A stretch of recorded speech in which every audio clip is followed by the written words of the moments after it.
just trying to understand as much as you possibly can. You know, I think that a lot of this stuff really kind of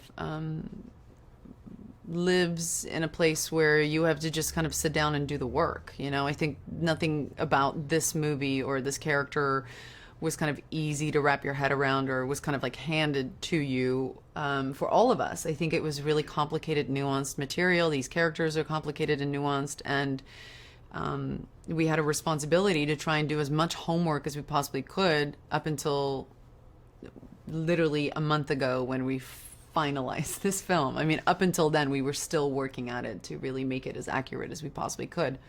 You just have to kind of sit down and do the work. So Kayla's a fictional character, but her experiences are an amalgamation of a number of women's experiences at Fox News. And there were a lot of accounts, both publicly and only shared with filmmakers, that I was privy to. There was a lot I still had to understand about where she was coming from, how she was entering this institution with the level of trust and admiration that she was. And that came from her family and her upbringing. She's grown up in a family that watches Fox News religiously, and I could only imagine the pressure she would have felt to make her family proud. And she's an ambitious woman, and she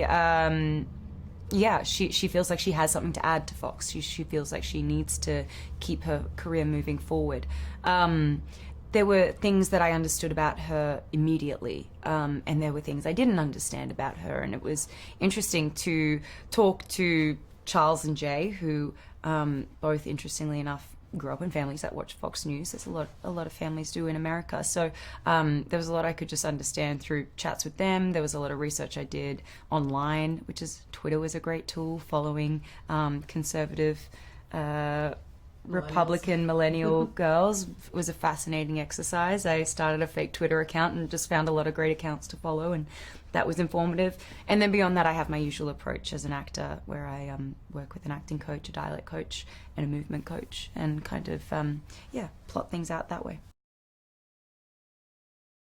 Yeah, I mean, the cast is pretty dreamy. I think we were really just consistently in it. There was actually a very short shoot, and our pre-production happened really fast, and so everything was quite fast and furious, and because of that, I think we were just in it all the time. And we were shooting, Jay was shooting 360, Barry Ackroyd, our DP, lit the set, and so there wasn't really setup time. There wasn't time to go hang in the trailers and whatever. It was like when you're on set, it was kind of like you don't stop until everyone wraps that day. And of course, on top of that, Charlize is obviously a producer on this, so running around doing a million different things and juggling this and making it all look seamless and elegant and amazing and powerful in every regard.